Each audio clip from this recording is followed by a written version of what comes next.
Muy agradecidos con el Señor por esta oportunidad que nos da esta tarde de estar aquí con ustedes. Bueno, esta tarde noche, ¿no? Porque ya con tantos cambios de hora está uno como un poco despistado, ¿no? ¿Se oye bien atrás?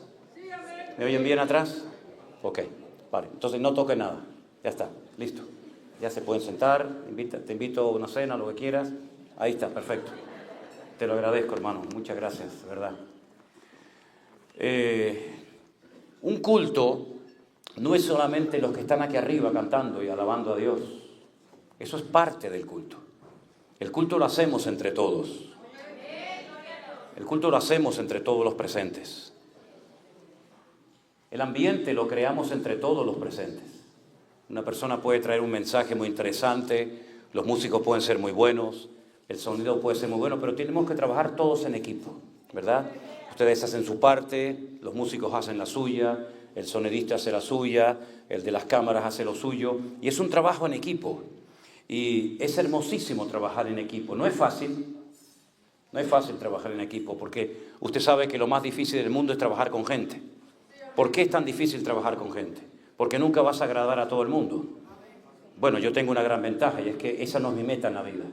Mi meta en la vida no es agradar a la gente, ni a ustedes, ni a los hermanos que acabo de estar con ellos en Las Vegas, no tengo ninguna intención de agradarles a ninguno de ustedes. Tengo toda la intención del mundo de agradar a mi Dios.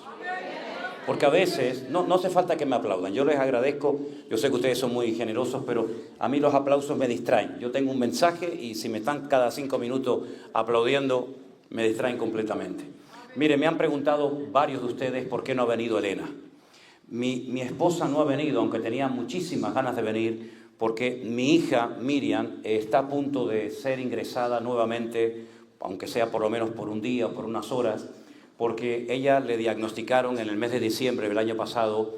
En principio nos hablaban de tumores o de lesiones graves en el cerebro, con metástasis y todo eso, pero bueno, dentro de todo lo malo, gracias al Señor, después al final se descubrió que lo que ella tiene es una enfermedad digamos, incurable, hay remedio, pero es incurable, se llama esclerosis múltiple.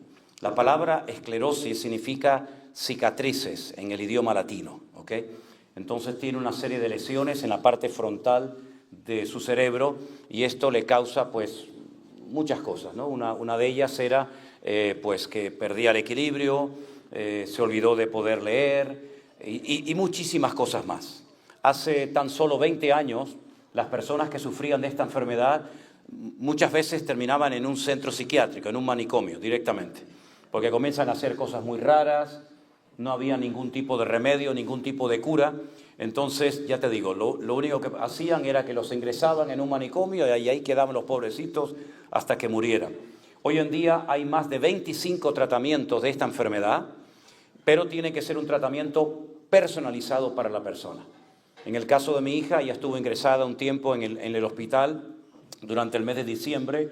Fueron unos días, unas semanas durísimas.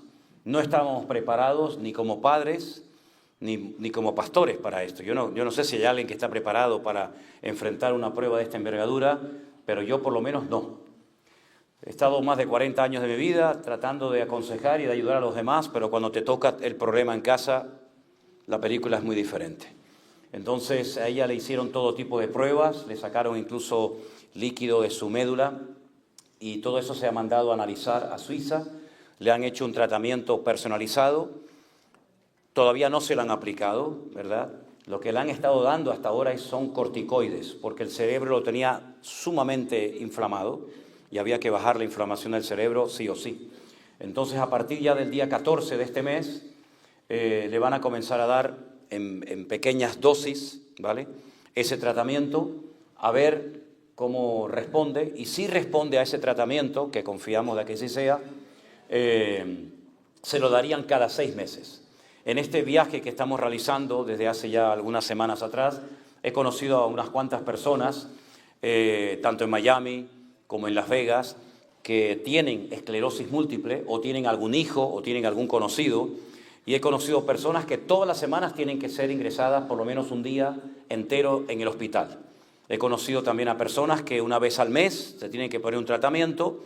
Y en el caso de mi hija Miriam, los médicos, los neurólogos nos han dicho que en su caso van a probar si cada 6 meses sería suficiente. Yo sé que muchos de ustedes han estado orando, yo les agradezco muchísimo, muchísimo las oraciones que han hecho por nosotros. Lo hemos notado, sinceramente hemos notado que un ejército de hombres y mujeres en todas partes del mundo ha estado orando por nosotros. Ya digo, fueron unos días muy duros, tremendos, no sabíamos prácticamente qué hacer, una impotencia total y absoluta, hasta que finalmente se diagnosticó pues esta enfermedad y a partir de, ya digo, del día 14 se le va a aplicar este tratamiento y bueno, todo está en las manos del Señor.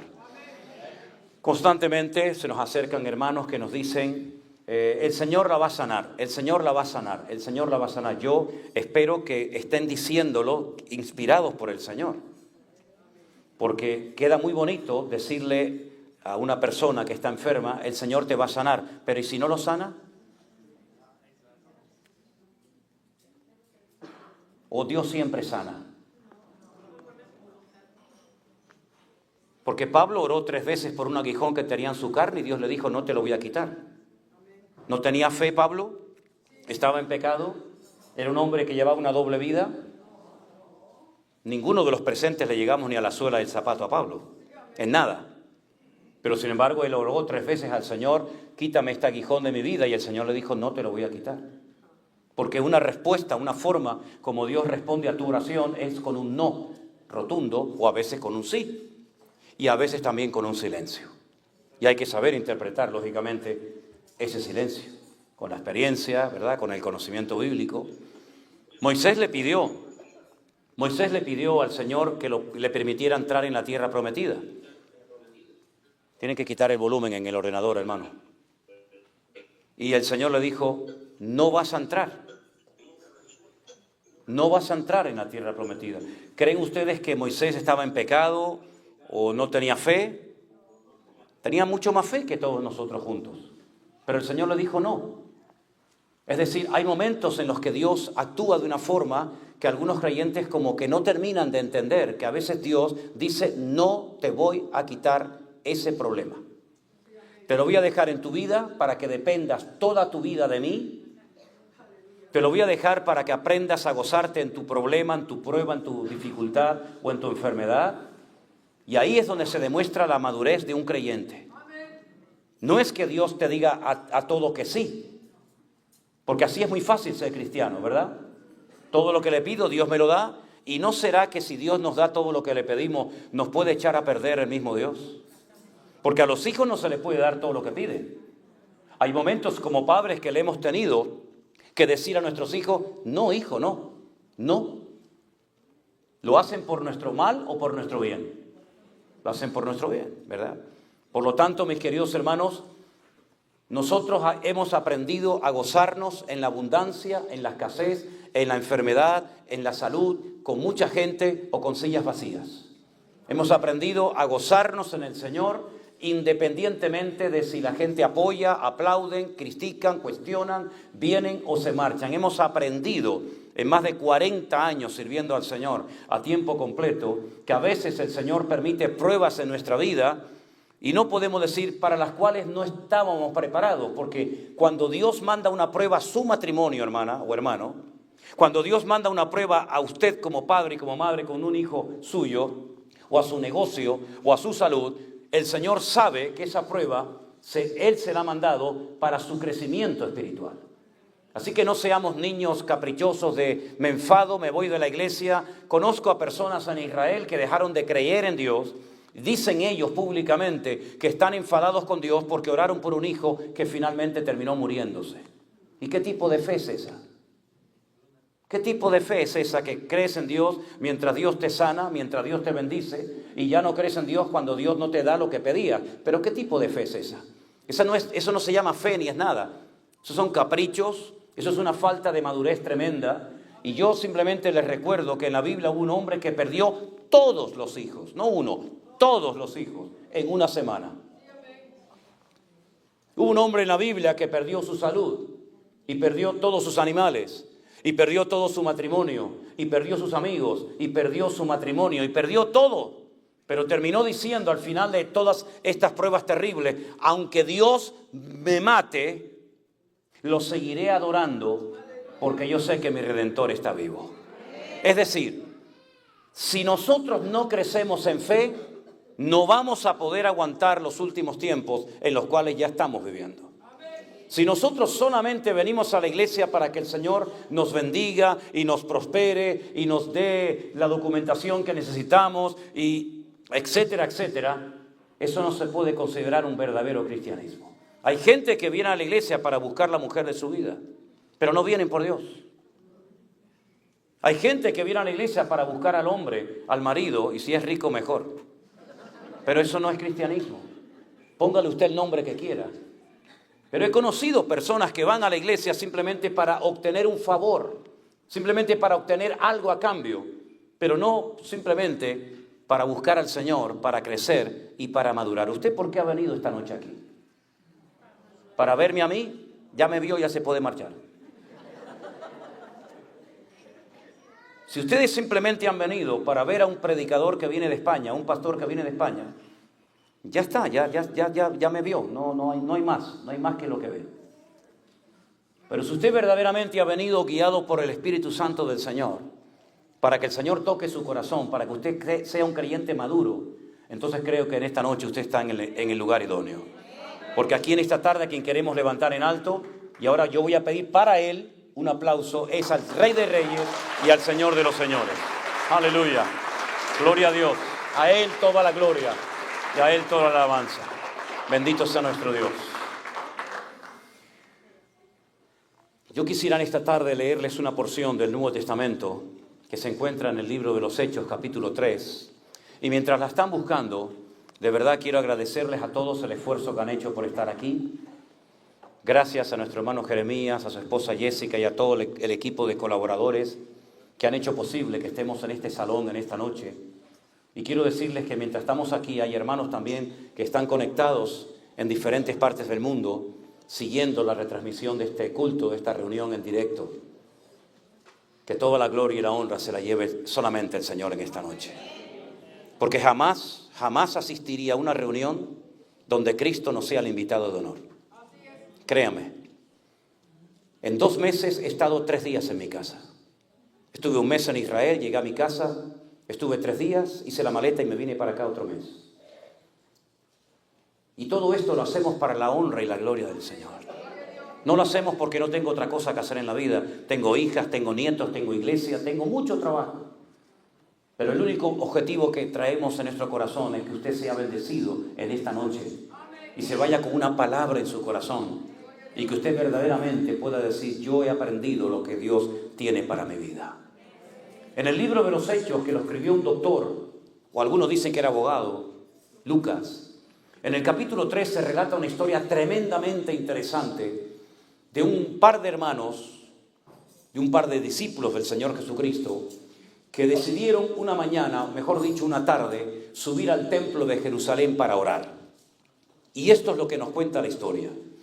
Dice que Pedro y Juan subían juntos al templo a la hora 9, 3 de la tarde, la hora de la oración. Esa oración, esa hora se llamaba y se llama Minjá.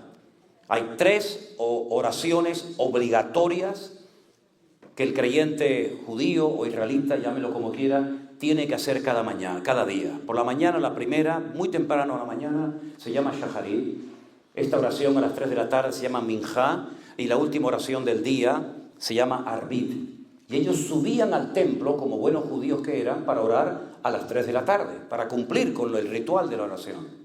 Y dice que un hombre cojo de nacimiento lo traían y lo ponían cada día a la puerta del templo, que se llama La Hermosa, para que pidiese limosna de los que entraban en el templo. Es decir, unos van a orar al templo y otros van a pedir al templo.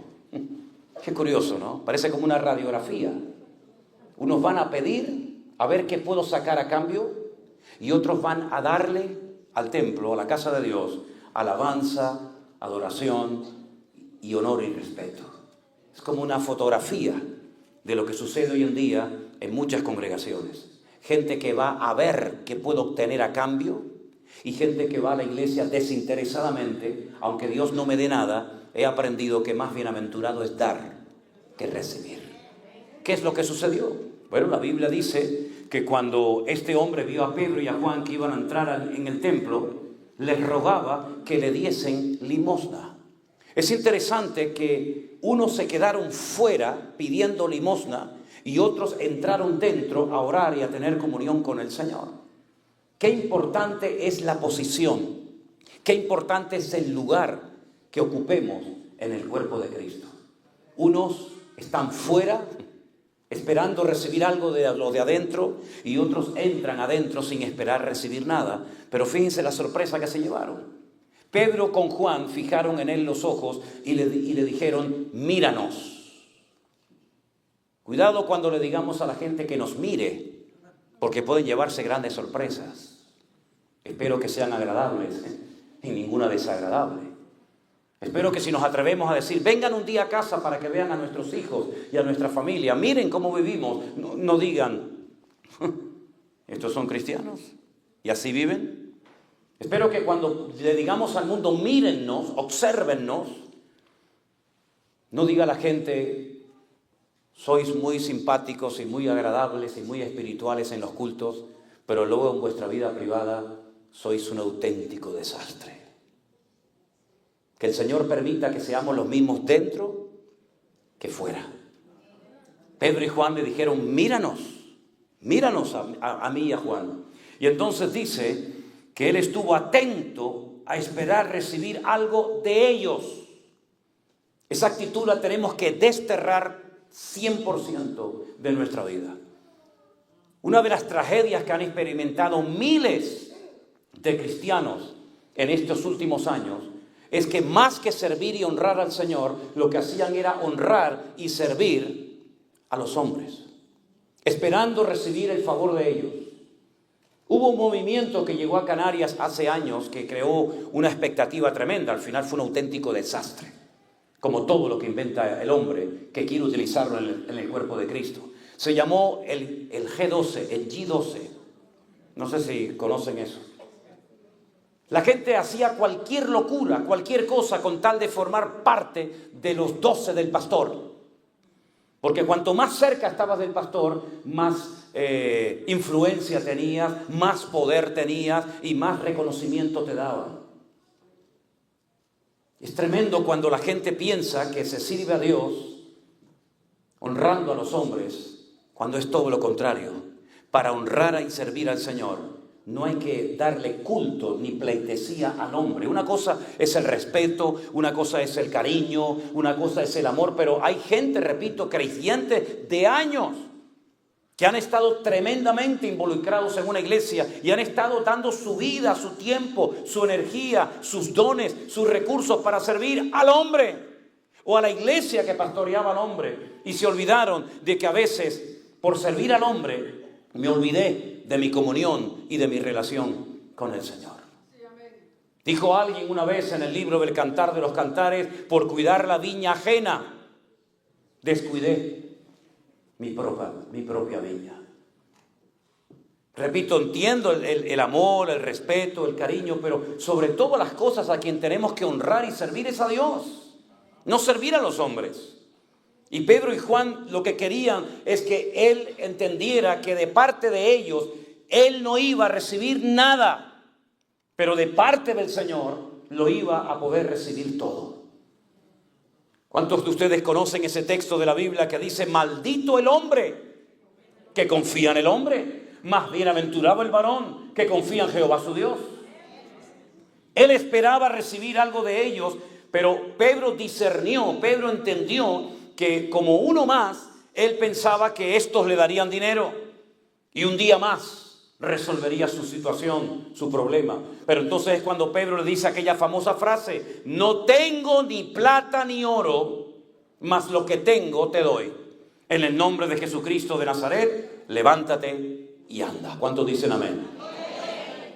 No tengo, mas lo que tengo. Y no es un juego de palabras, sino es reconocer con toda sinceridad y humildad delante de Dios que hay cosas que Dios no nos ha dado y probablemente no nos la dé nunca. Pero sin embargo tenemos que descubrir qué es lo que ya tengo y por qué el Señor me dio eso y por qué me capacitó para hacer esa obra a la cual Él me ha llamado. Me llama la atención que Pedro, un hombre que caminaba por las calles y dice que ponían a los enfermos para que por lo menos su sombra pasara y los sanara, no tenía recursos económicos. Un hombre que caminó por encima de las aguas. Imagínense si hoy viniera Pedro a predicar a este lugar. La presentación que le haríamos, todo lo que digamos de él, se quedaría corto. Hoy viene a predicar un hermano que ha resucitado muertos. Hoy viene a predicar, a compartirnos la palabra, un hombre que ha caminado por encima de las aguas en tempestad. Hoy viene a caminar, hoy viene a estar aquí con nosotros un hombre que estuvo hablando personalmente en el monte de la transfiguración con Elías y con Moisés. Hoy viene a predicar nada más y nada menos que el apóstol Pedro. Todo lo que dijéramos de él, cualquier introducción, cualquier presentación que hiciéramos, nos quedaríamos cortos. ¿Cómo viviría ese predicador hoy en día? La gente se haría cualquier cosa por invitar a semejante predicador, ¿sí o no? Si algunos no tienen nada y quieren vivir como reyes a costa de las ovejas, imagínense este que lo tenía todo, que fue preparado y entrenado específicamente por el Señor. ¿Cómo viviría semejante predicador hoy en día en el siglo XXI? Sin embargo, le dice al pobre paralítico, no tengo nada para darte. Y no es que Dios no quiera bendecirte ni prosperarte, en absoluto. Dios no tiene nada en contra de la prosperidad. El problema de la prosperidad no es por parte de Dios, es por parte del hombre, que a veces se le sube a la cabeza lo que Dios le ha dado. Y en vez de sentirse como un siervo, como un administrador, se cree que es el dueño y el amo de lo que Dios le dio. El problema no está en el dinero. Si no tuviéramos dinero, hoy ustedes no habían podido pagar esta cena. No hubiéramos podido alquilar este lugar. ¿Saben que tuvimos que dar $12,000 para que nos dejaran este sitio? Espero que nos lo devuelvan. El fondo, ¿no? Espero que lo devuelvan. Pero si no hubiéramos tenido ese dinero, no hubiéramos podido alquilar este lugar. Y no hubiéramos podido venir en avión desde España. Y no hubiéramos podido hacer tantas cosas que hemos hecho en la vida. El problema no está en el dinero, el problema no está en la economía, el problema está, como dice la Biblia, en la raíz de todos los males es el amor, el apego excesivo al dinero. Y tiene que ser un medio para alcanzar objetivos y no un objetivo, una meta en sí misma. Por eso Pedro y Pablo y Santiago y los discípulos del Señor nunca fueron personas materialistas. Pablo llegó a decir, sé vivir en abundancia. Y sé vivir en escasez. Por todo estoy enseñado. He aprendido a gozarme en cualquier situación de mi vida. ¿Verdad? Y por eso el apóstol Pedro reconoce con toda humildad lo que no tiene. ¿Por qué nos cuesta a veces decirle a la gente lo que no tenemos? O contarle nuestras batallas, o contarle nuestros problemas como si nos sintiéramos, digamos, indignos de decir, tengo un problema en el matrimonio. Hay que ocultarlo, que nadie se entere. Tengo un problema en mi economía, tengo un problema con un hijo, tengo un problema con una hija. Y siempre tenemos la tendencia a contar nuestras batallas, nuestras grandes victorias. Y las derrotas, ¿por qué no las contamos? Cuando yo me convertí en aquellos años, había una canción, un corito se llamaba, que decía, no puede estar triste un corazón que tenga a Cristo. No, amén, no. Es la peor letra que se ha compuesto en la vida. Entonces yo cuando estoy triste, o tú cuando estás triste, o tú nunca has estado triste después de servir al Señor. Los pastores nunca se desaniman. Los pastores nunca se deprimen. Los pastores no tienen problemas en su matrimonio o con sus hijos, no tienen eso. Y cuando Jesús dijo, orad por mí, muchachos. Pedro, Jacobo, Juan, venid conmigo al huerto de Getsemaní, orad por mí, porque hoy mi alma está triste hasta la muerte. Si mi Señor estuvo triste esa noche en el huerto de Getsemaní, ¿cómo no voy a estar triste yo? ¿Y cómo no voy a tener ganas a veces de dejarlo todo y de tirar la toalla y de entrar en desánimo? Por supuesto, ahora gracias al Señor, que todo lo podemos en Cristo que nos fortalece, que nos ayuda, que nos levanta, que nos restaura, pero no se sienta como el pecador más indigno de la humanidad si un día usted no tiene ganas de subirse a un púlpito o de venir a una iglesia a predicar, porque eso también forma parte de la vida cristiana. No tenemos que estar siempre saltando y brincando y gloria a Dios y aleluya. sino tenemos que estar siempre gozosos en nuestro interior, porque una cosa es la alegría circunstancial y pasajera, y otra cosa es el gozo del Señor que me fortaleza.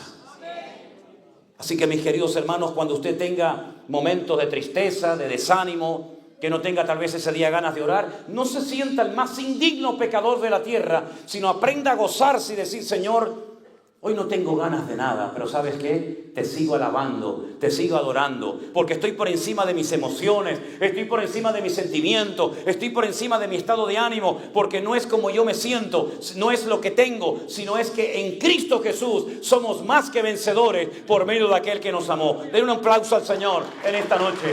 Aleluya. Y eso no se aprende leyendo un libro, ¿eh? Eso no se aprende leyendo un libro diciendo punto A, B y C. Huya de esos libros que dicen: aprenda en 15 días a estar en victoria. Hace años me compré un libro que decía: aprenda inglés en 15 días sin esfuerzo. Es un mentiroso el que dijo eso. ¿Cómo voy a aprender inglés en 15 días sin esfuerzo? Aprenda a tocar el piano en 15 días sin esfuerzo. Tíralo a la basura ese libro, no vale para nada. No dice la Biblia: esfuérzate y sé valiente, pelea la buena batalla, sufre penalidades como buen soldado de Jesucristo, ¿sí o no? La vida cristiana es lucha, es esfuerzo. A veces se aprenden más las cosas llorando que riendo. Lo que se aprende llorando y sufriendo no se olvida nunca. Por eso muchas veces el Señor dice: hace tiempo que no tienes tus ojos húmedos. Eso fue una cosa que el Señor nos enseñó. Tuve casi un mes entero sin poder parar de llorar. No lo podía evitar. Ni predicar podía. Llegaba a la iglesia y cuando sabía que mi hija estaba en el hospital y ni siquiera sabíamos lo que tenía, y miraba hacia la mano izquierda donde ella se suele sentar, empezaba a llorar y le decía a Anderson: no puedo estar aquí dentro. Me iba por las calles solo a caminar, llorando, no podía aguantar. Y estaba durmiendo por la noche y Elena me oía y me tocaba y me decía: duerme ya, duerme un poco, descansa. Deja todo en las manos del Señor. Digo: sí, pero no puedo. No puedo parar de llorar. Lloraba por la mañana, lloraba por la tarde, lloraba por la noche. Veía a mi hija que se caía, la madre tenía que comenzar a bañarla, a ducharla. Era incapaz de llevarse el dedo a la punta de la nariz, no podía coordinar. Decíamos: Dios mío, se nos ha ido nuestra hija de las manos. Nunca le pregunté al Señor: ¿por qué me has mandado esto? Jamás. Dios lo sabe. Pero yo sabía que la oración eficaz del justo puede mucho. Y el Señor nos enseñó en aquellos días que Él volvería a llenar nuestra boca de risa y nuestra lengua de alabanza. Y dirían entre las naciones: grandes cosas ha hecho el Señor por esto. Pero sabíamos que teníamos que pasar por el valle de sombra y de muerte. Sabíamos que ni la amistad, ni todos los capítulos que sabes de memoria de la Biblia, ni todas las cosas que has hecho a lo largo de tu vida, en ese momento no servía para nada. Lo que servía para algo era tirarte al suelo y clamar al Señor y decir: Señor, toma control de esta situación en la cual yo no puedo hacer absolutamente nada. Este pobre paralítico, en cierto sentido, representa a la humanidad, nuestras naciones, nuestros países, tirados esperando que alguien venga a solucionarle sus problemas económicos, esperando que alguien venga y como una varita mágica toque y resuelva todos los problemas de injusticia, de corrupción, de inmoralidad, etcétera, etcétera. Pero eso no existe, hermanos. Este hombre iba a estar toda la vida pidiendo dinero, pidiendo plata en la puerta de un templo, y se iba a morir con su enfermedad, hasta que un día apareció por allí Pedro y Juan y le dijeron: no tenemos ni plata ni oro. Es importante que sepamos y seamos honestos, hermanos, yo no tengo eso. No me pidan que haga eso, porque no sé, no he sido capacitado, no he sido llamado a eso. Pero ellos dicen algo muy interesante: pero lo que tengo, te lo voy a dar. ¿Usted sabe ya lo que tiene en Cristo? Porque bueno, más o menos sabemos lo que no tenemos. Pero ¿cómo es posible que haya creyentes que lleven toda la vida en una iglesia y no saben cuáles son sus dones? ¿Cómo es posible que haya cristianos que le digan: hermano, ¿cuál es el don que usted tiene? Dice: no sé, hermano. Nunca ha orado, nunca ha pedido al Señor dirección, o nunca ha rogado: Señor, muéstrame Revélame el don que tú me has dado. Y pasan la vida, muchos lamentablemente de iglesia en iglesia, y pasan al frente para que un súper ungido, un súper estrella venga y te ponga las manos encima y te traspase así, en segundos, la unción de Dios para tu vida. Una vez me pasó eso en una iglesia, que uno se me acercaba y se me acercaba y se frotaba contra mí, y a mí eso no me gusta, ¿saben? Y yo le dije, ¿por qué me estás sobando? No me gusta que me estén sobando, nadie me gusta, no me gustó nunca, ni de niño. Me gustaba que la gente empezara a hacerme tontería, ¿no? Y me dice, es que yo quiero que usted me traspase su unción. Y le dije, hágame el favor, échese para allá. Échese para allá. Mire, le voy a decir una cosa. Yo no le voy a traspasar a usted nada. Si usted quiere unción o quiere que el Señor lo use, métase en la habitación y pague el precio y busca al Señor. Usted lee la Biblia, dice, no mucho, pastor. ¿Ah, no? Y usted lleva una vida ordenada delante del Señor, bueno, más o menos. Y usted pretende, con lo vago que es y con lo flojo que es, que yo le ponga mis manos encima y le traspase lo poquito o lo que tenga de parte del Señor. Hágame el favor, no me haga perder el tiempo, caballero. Claro, oyen hablar a una persona y decir, lo primero, este hombre no tiene amor. Es que me da igual lo que usted me diga, amigo. Me da igual si usted dice que tengo mucho amor o poco amor, me da exactamente igual. Pero eso no funciona así, mi hermano. ¿Qué dijo el Señor? Entren en su aposento, cierren la puerta para que nadie les vea. Y su Padre que lo ve en secreto, lo recompensará en público. En otras palabras, esto no es toco un botón y ya está, leo un libro y ya está, vengo a un culto, me pone la mano encima y ya está. No, esto no funciona así, querido. Ya sé que se ha generalizado y se ha extendido este sistema. Vengan adelante, viene el gran ungido, viene la estrella del evangelio, viene el gran profeta, el gran apóstol, etcétera, etcétera. Le pone las manos encima, le da 4 palabras, 4 cariños y sopla, recibe, pum, se cayó y se levanta y sigue igual. Y yo le decía a la gente cuando íbamos a Argentina y ahí se caían la gente y yo decía, madre mía, qué golpetazo se dio aquí. Digo, mire, yo no me voy a fijar tanto cuando se cae, sino cuando se levanta. Porque si se levanta igual, y sigue igual de mujeriego, y sigue igual de borracho, y sigue igual de mentiroso, y sigue igual de criticón, ¿de qué le sirvió que se tirara al suelo? ¿Es que acaso un toque así sobrenatural le va a cambiar toda su vida? Cuando la Biblia dice que tenemos cada día que crucificar la carne con sus pasiones y con sus deseos.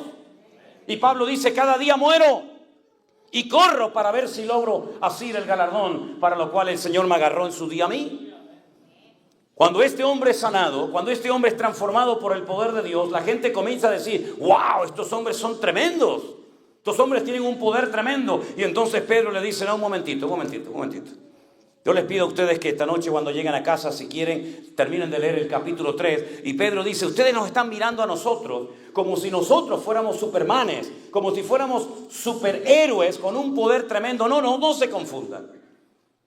Esto que ha sucedido no es porque yo tenga un poder sobrenatural y tengo el monopolio y no se lo voy a compartir a nadie. No. Lo que ha pasado aquí es que en el nombre del Señor Jesucristo, a quien vosotros crucificasteis y matasteis, pero que Dios lo ha levantado y le ha hecho Señor y Cristo, en ese nombre que es sobre todo nombre, este hombre ha sido sanado y transformado por el poder de Dios. Y a ese Cristo que Dios le ha hecho Señor y Cristo, al que vosotros crucificasteis, ahora está sentado a la diestra del Padre. Y dice que cuando oían hablar a Pedro estas palabras, dice que se compungieron en su corazón, les remordió la conciencia y le dijeron, ¿y ahora qué hacemos? Y ahora les dice Pedro, arrepentíos y convertíos para que sean borrados vuestros pecados y vengan de la presencia del Señor tiempos de refrigerio. Pero previamente les dice, y todo lo que hicisteis de mal, lo habéis hecho, versículo 17, por ignorancia. Por ignorancia. Satanás se mueve como pez en el agua en la ignorancia. Por eso muchos cristianos han sido seducidos y engañados y manipulados por ignorantes, Después échenle la culpa al pastor, échenle la culpa a la iglesia, échenle la culpa al diablo. Pero la desgracia más grande es que hay cristianos que han sido ignorantes voluntarios. Tenían tiempo para leer la Biblia, pero no la leían. Tenían tiempo para ir a la congregación y no se congregaban. Sabían que el pecado te va a pasar factura tarde o temprano. Lo sabían, pero no hacían cambios radicales en su vida. ¿Y qué es lo que hace Pedro ahora?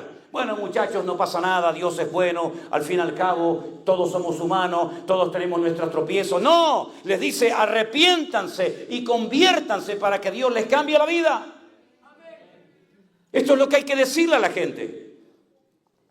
Ese cuentito de que venga a la iglesia y se le van a solucionar todos sus problemas, esto no es así, mi hermano. Mire, le digo algo, yo he tenido problemas después de convertirme, que si no me hubiera convertido a Cristo nunca hubiera tenido. La familia se nos puso en contra. La familia nos decía que nos iban a sacar el dinero de los bolsillos. La familia nos hizo el vacío. Todos los años, en la época de Navidad, hacíamos una celebración, una fiesta. Todos mis primos y todos los abuelos y todas las tías y todos los tíos venían. El año que nos convertimos no vino ni uno. Porque nos habíamos vuelto locos, miembros de una secta. Pero queridos hermanos, lo que tenemos que hacer es llamar a la gente al arrepentimiento. Ya sé que hay gente que no se quieren arrepentir. Pero fíjate las dos palabras, arrepiéntanse y conviértanse. ¿Y por qué dice las dos cosas? Porque hay gente que cuando tú le hablas lloran, pero yo los llamo las lágrimas del cocodrilo. ¿Por qué se llama así las lágrimas del cocodrilo? Porque cuando el cocodrilo tiene hambre y no consigue comida, se come a sus propias crías. Y le caen como lágrimas de los ojos. Y se llaman las lágrimas del cocodrilo. Hijo, vas mal encaminado. Hermano, eso no es de Dios. Esa relación no te la va a bendecir el Señor. Ese trabajo no... Sí, es verdad. A la media hora siguen igual o peor.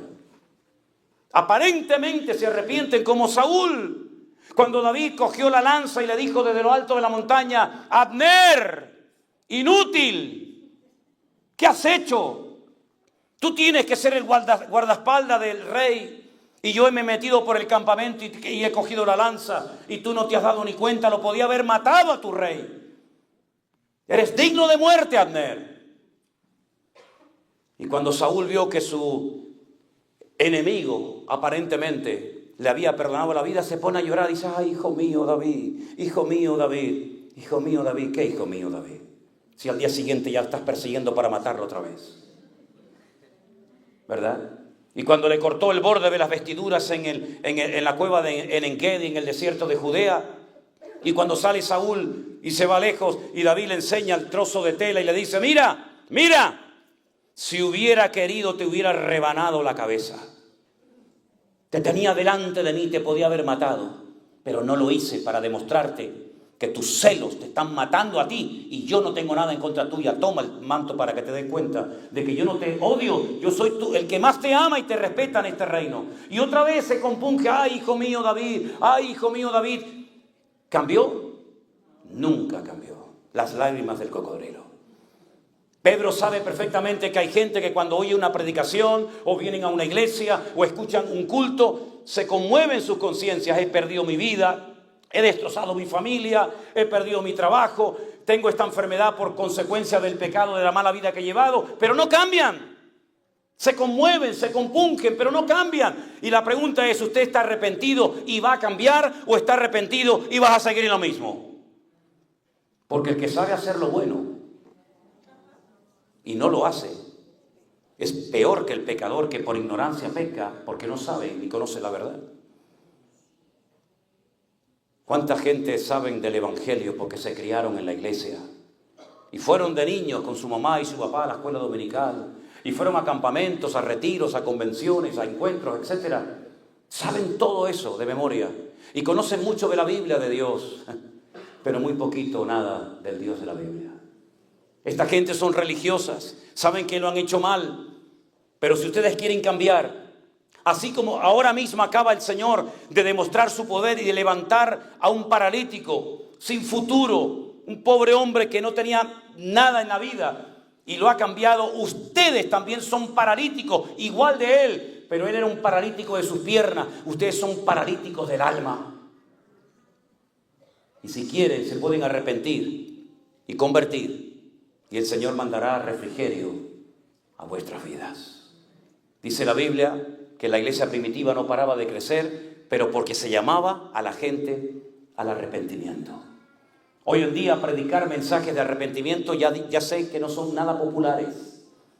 Los pastores populares son los que cuentan chistes, los que motivan a la gente. Usted va a ser bendecido, Dios le va a usar, va a viajar por la tierra, el Señor te va a prometer esto. Eso es lo que le gusta a la gente, que le endulcen los oídos. Pero al pecador hay que sacudirle la conciencia y despertarlo a una cruda realidad. Queridos hermanos, hay un cielo para los hijos de Dios, para los que le obedecen y cumplen con su palabra. Y hay un infierno eterno del cual nadie sale si usted no obedece y le rinde su vida y le pide perdón por sus pecados al Señor. Bueno, parece ser que algunos cambiaron, parece ser que algunos recapacitaron y se convirtieron, pero como todo en la vida, siempre hay gente que se resiste y no quiere aprovechar la oportunidad que Dios trae a su vida. ¿Y usted cómo va a reaccionar en esta noche? Porque tú sabes ya mucho de la Biblia. Te ha hablado tu mujer, tu marido, tu hijo, tu sobrino, el pastor, la abuelita, el abuelito. ¿Y tú cómo vas a reaccionar en esta noche? ¿Vas a seguir enganchado a las revistas de pornografía? ¿Y un poquito después lees la Biblia para callar la voz de la conciencia? ¿Vas a seguir así? Un poquito de horóscopo por la mañana, a ver lo que dice el horóscopo. Capricornio, Aries, Piscis, Leo. Y de paso leo algún salmito de la Biblia para dormir bien. Peco el viernes y el sábado por la noche con la novia, acostándome con ella, y el domingo vengo al culto y pongo cara de santurrón. ¿Vas a seguir así? Ese es el cristianismo que muchas personas han vivido. Y por eso, si un instrumento poderoso ha utilizado el Señor en estos últimos casi ya 3 años, ha sido la iglesia virtual. Que desde una pequeña isla que la inmensa mayoría de la gente ni sabía dónde estaba, el Señor comenzó a sacar una palabra que sacudía las conciencias y los corazones. Y hermanos que ya habían perdido todo el entusiasmo y todo el fervor y no querían saber nada de Dios, ni de la iglesia, ni de nada, han vuelto otra vez a recuperar el fuego que un día tuvieron en sus almas. Y personas que nunca habían oído el Evangelio lo han oído y se han convertido y han dejado la idolatría. Católicos sinceros, católicos de misa diaria, católicos que sacaban a los santos, a las vírgenes en procesión, cuando llegaron a la lectura de los verdaderos, no lo que nos enseñaron, los verdaderos 10 mandamientos, los que están en todas las Biblias del mundo, y leían las Biblias, y leían los 10 mandamientos. En algunos casos caían de rodillas en sus casas llorando, bajo una convicción de pecado tremenda, porque habían hecho todo lo contrario a lo que Dios demanda y pide de cada uno de nosotros. Porque una persona puede estar sinceramente equivocada, creyendo que agrada a Dios, resulta que lo que está haciendo es abominación ante los ojos del Señor. Pero Dios ha tenido tanta misericordia, no sé hasta cuándo va a durar esto. Dios ha tenido tanta bondad con la humanidad y con su iglesia, que muchos que estaban dormidos los ha levantado, los ha sacudido, y hoy en día quieren servir al Señor con toda su alma y con todo su corazón. Pero ¿y tú? Tú que estás esta noche en este salón, ¿usted qué va a hacer con Dios?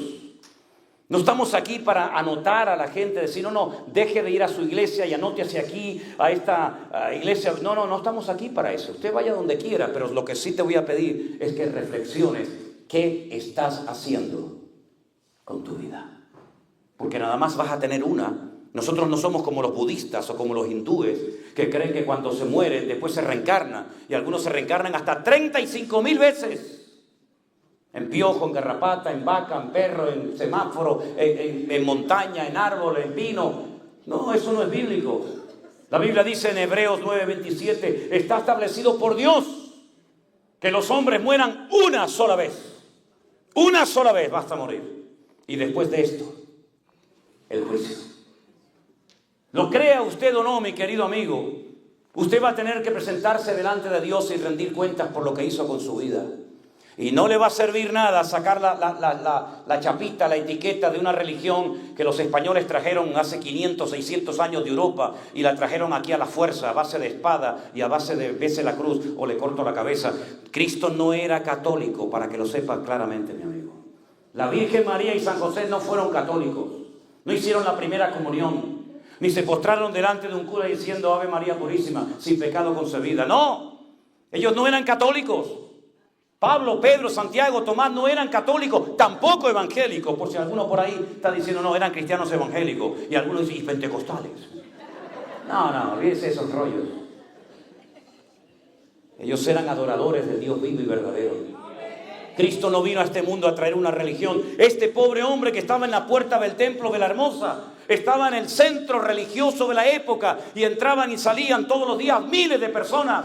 Allí se sacrificaban animales, allí se leía la ley de Moisés, ese era el centro de la religión de la época. Pero este pobre hombre estaba ahí tirado, peor que un perro.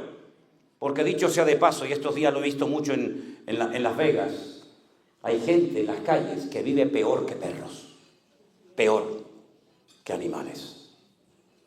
Y así se encuentran muchas personas hoy en día. Tienen trabajo, tú los ves, tienen un lindo auto, buena ropa, pero por dentro sus vidas están vacías. Llevan como una careta, llevan como un disfraz que parece que tienen, pero están totalmente vacíos por dentro. Tienen una religión que no sirve absolutamente para nada, porque ninguna religión a usted le va a perdonar sus pecados. Ninguna religión le va a dar a usted la vida eterna. Ninguna religión le va a usted solucionar sus problemas. Porque la palabra en sí, la misma palabra, significa atarse. Religa, reluga, relegares, es el verbo en latín. Significa atarse, encadenarse una vez y otra vez y otra vez más. Y he visto gente en España que se han hasta crucificado en Semana Santa. Me imagino que a lo mejor eso aquí en Estados Unidos no se ve. Pero en Europa, en Centroamérica, en Sudamérica, hay gente que cargan pesadas cruces. Hace algunos días, hace unas semanas atrás, estábamos en Israel y vimos pasar una persona cargando, no una, 2 cruces. Cristo cargó una, este llevaba 2. Y a lo mejor un día va a llevar 3. He visto gente que se dan con látigos en Semana Santa, en la espalda, hasta que les sale la sangre chorreando por sus espaldas. Descalzos, con cadena, de rodillas. Nada de eso sirve para impresionar a Dios, porque solamente la sangre de Jesucristo, la obra de Jesucristo en la cruz del Calvario puede perdonar y transformar tu corazón. Ninguna religión lo puede hacer. Jesús cuando vino no vino a enseñar otra religión más. ¿Otra más? ¿Otra más? No. Dijo el Señor, yo he venido para darte vida y vida en abundancia, para que puedas vivir en paz y ser feliz con tu familia. Y aunque no te den los papeles, ni la ciudadanía, ni otro trabajo, no importa. No me importa lo que no tengo, me importa que soy un hijo de Dios y mi nombre está escrito en el libro de la vida. Ya no vengo a la iglesia para que me den, ya no vengo a la iglesia como un mendigo a ver qué puedo conseguir, sino vengo aquí para alabar a un Dios que ha transformado mi lamento en baile. Y me ha levantado de la muerte y ahora vivo por los siglos de los siglos. Amén. Juntamente con el Señor. Apláudela a Él en esta noche, mi hermano. Para eso vino Jesús, para levantar a los paralíticos, para darle vista a los ciegos, a los quebrantados de corazón. ¿Saben cuánta gente he conocido a lo largo de mi vida que cuando te cuentan sus problemas, te los cuentan como si hace media hora que le sucedió aquella tragedia y hace a lo mejor 20, 30 años que pasó aquella tragedia en tu familia o en tu vida? Pero es como una herida abierta. No pueden perdonar, no pueden olvidar, no pueden comer, no pueden dormir, cambian de país, cambian de lugar, cambian de marido, cambian de mujer, cambian de todo, pensando que un cambio externo va a solucionar tus problemas internos, y se equivocan, se equivocan. Vayas a donde vayas, llevarás tu herida abierta y tu dolor en tu corazón, a menos que el Señor Jesús sane tus heridas. Si a alguien en esta vida humillaron, si alguien en esta vida fue el más incomprendido y el más rechazado, sin lugar a dudas, fue nuestro amado Maestro. Hasta uno de sus discípulos lo vendió. lo vendió por 30 asquerosas piezas de plata, que luego posteriormente le remordió tanto la conciencia que se tuvo que quitar la vida ahorcándose. Y al caer, porque se partió la rama, sus entrañas se desparramaron por toda la tierra. ¿Verdad? El único que puede llenar el vacío de tu corazón no es una mujer, no es una droga, no es una noche loca. El único que puede llenar el vacío de tu corazón se llama Cristo Jesús. La primera experiencia que tuve con Él cuando le conocí fue que por fin pude dormir en paz, sin tener aquellas terribles pesadillas que me atormentaban. Por fin pude tener algo que los médicos nunca me dieron ni me darán, y es la paz que sobrepasa todo entendimiento humano. Yo también era un paralítico, yo también era un ciego, yo también era un leproso, yo también era un mudo, yo también era un muerto. En cada uno de los milagros de Cristo yo me veo por todos lados. Yo estaba muerto, yo estaba ciego, yo estaba paralítico, yo estaba leproso, yo estaba atado. Yo me veo en todos los milagros de Cristo. Hasta que un día entré a un lugar mucho más pequeño que este. Y le dije a Dios, yo no sé si tú existes, no tengo ni la más remota idea. Me había criado toda mi vida en colegios de curas, en Venezuela con los maristas y en España con los salesianos. Me conocía toda la liturgia, te puedo rezar el rosario de memoria de pe a pa. Todas las bienaventuranzas y todos los rezos y el credo y el Dios te salve y todo eso.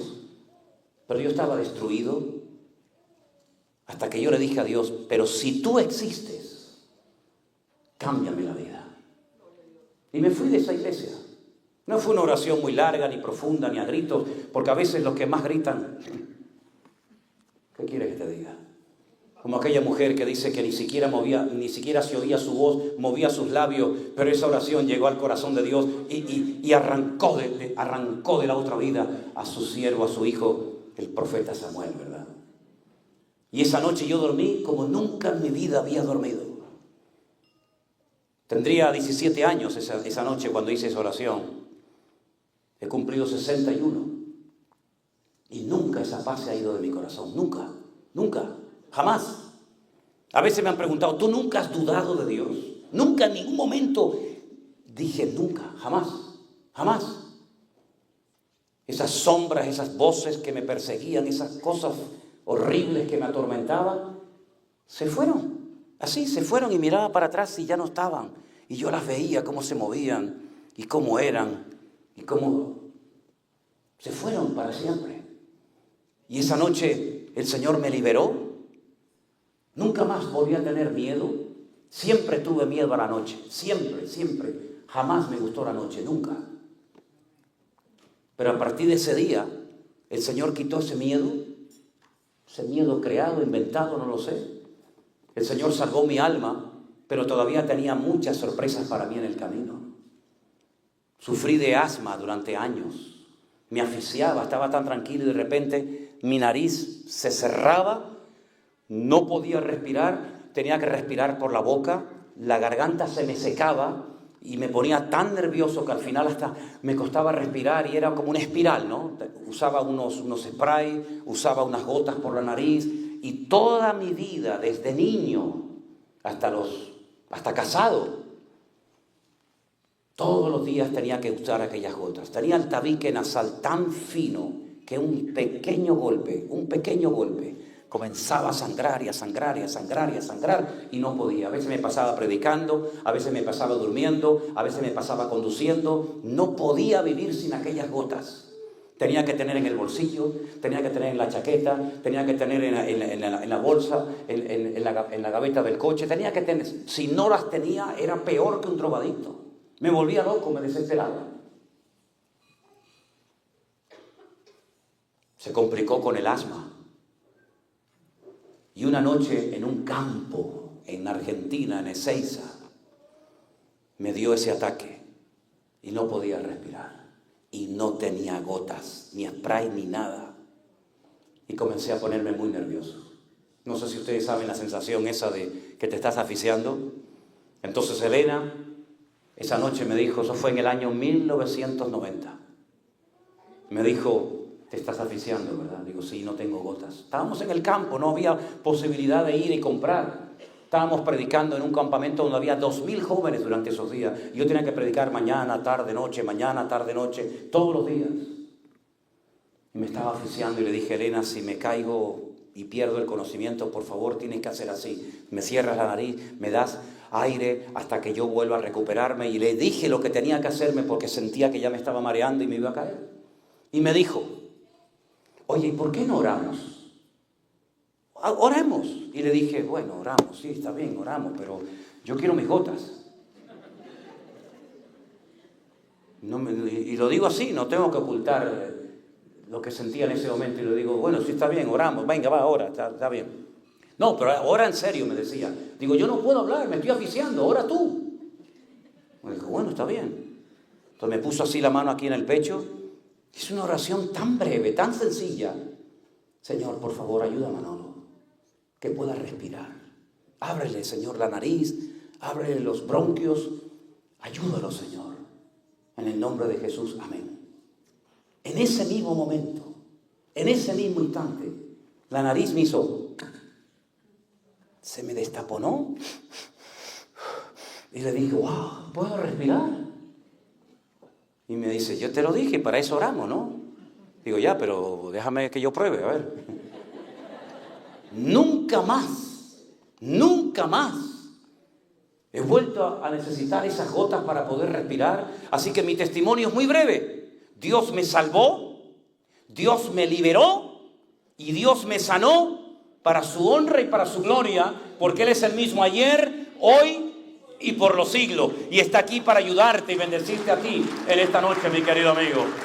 Apláudele a Él, toda la gloria para el Señor. Aleluya. Mira, mi hermano, hagamos algo en esta noche. Yo puedo estar hablando toda la noche.